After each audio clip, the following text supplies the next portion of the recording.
guys, and thanks for tuning in today. Today I want to just show you some information about polishing these serrations. Those are really hard parts to get in. That would mean here and like these rails top and bottom. So let me go ahead and pull the one apart. Right now we're just going to start and work on this part. And you can see I've been working on them. Okay, what I do, okay, two-step process really. I use something like this. This is just a piece of folded cardboard, crappy looking card, and a small folded piece of sandpaper, if I can find it. Okay, something like this, but I fold it up like something like this. Okay, right about like that. Okay. Okay. And sometimes a little rougher sandpaper. This is a 150. This is a 2000. And this is just this. And I use some of the mothers. So what I'll do is normally first I will take, depending on how rough it's in between there, a piece of sandpaper. I'll go like this, put it in, and I will just see if I can get this a little lower. I'll just take this and go in like this. I've already gone over this a little, so I'll go over that like in there. Okay, then I'll take a little of mothers, and usually I'll just put a little on like that. Okay, then I'll take this, get right in the serrations, fold it up, and I do them all. Back the camera full so you can see.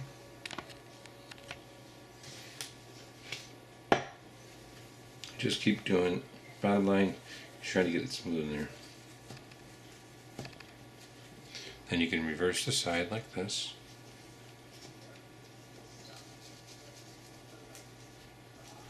This is actually the hardest part after you get the gun polished. A lot of people do not do this. Guys that polish your guns, they do not. They don't even get in here and do this.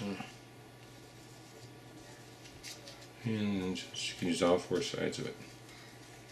You're kind of just buffing it out. And you can see the shine we're getting on that. Of course, I've done this a few times. You just keep going over it and over it. And if you have scratches, then you just do the sandpaper in there.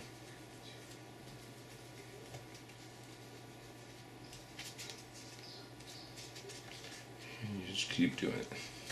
And of course, if you have a rag, wipe it off with a rag.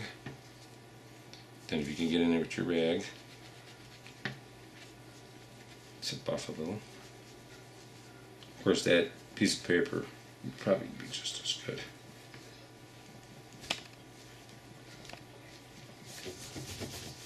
Okay, now, I just want to show you how you can get in there. See how it's shining in there now?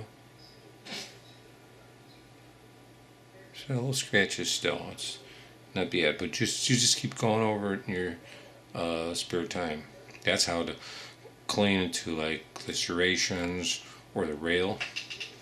Now let me show you on the slide. It's the same procedure getting in here. As you notice, I have it pretty good in there. And it looks pretty good. Can't really. Okay, looks pretty good. Yeah, same thing. You can take a piece of sandpaper. You get right up in there like that. Right? You get up in there.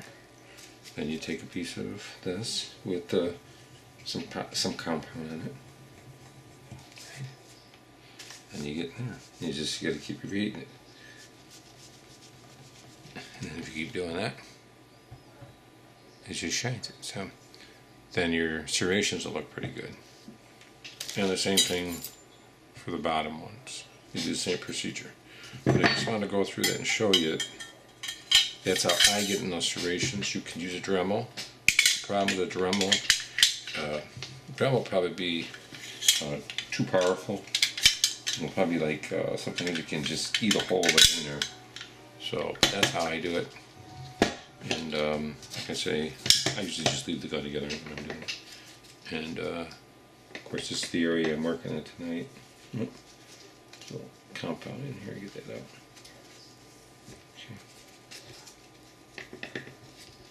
and then just, you can keep buffing and buffing. The nice thing about it, the paper is smooth, and yet it's a little abrasive. Then you can move into, other things. I've found that kind of works for me. Let me show you. I got these from Starbucks.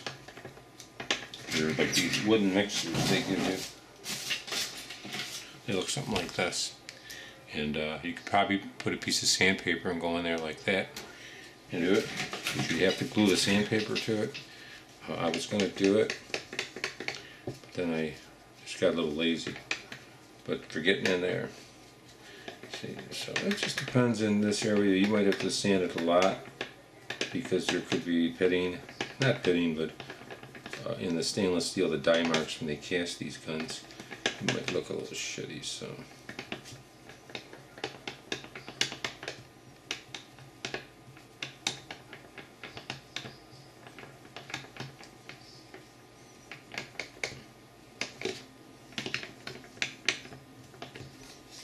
Keep doing it, and as I'm doing this, I'd like to say a few things. When you're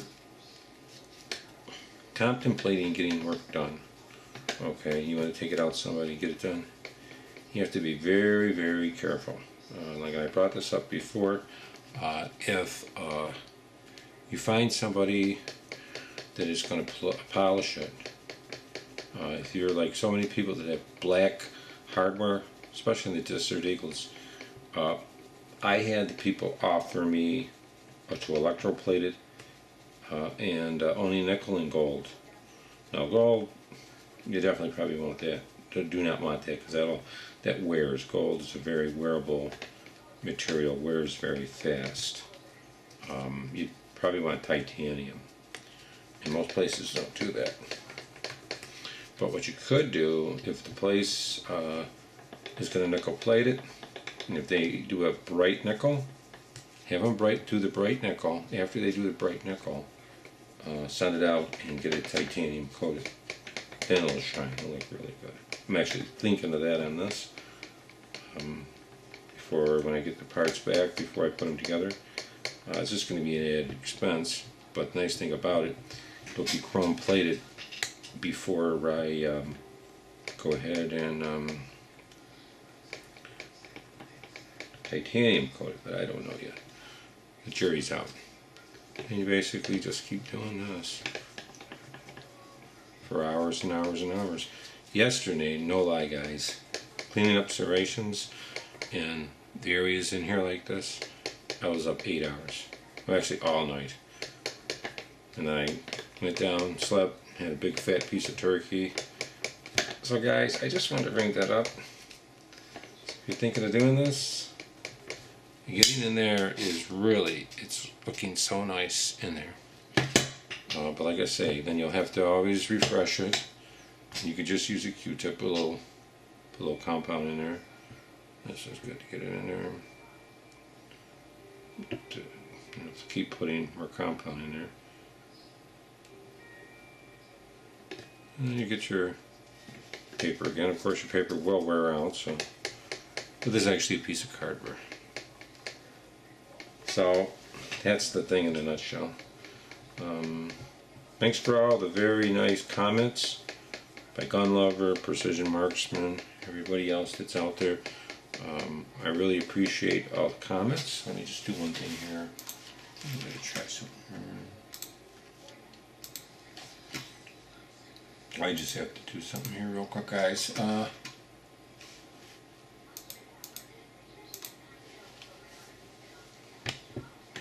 And then C. Kim, he gave me a comment on my 5.7.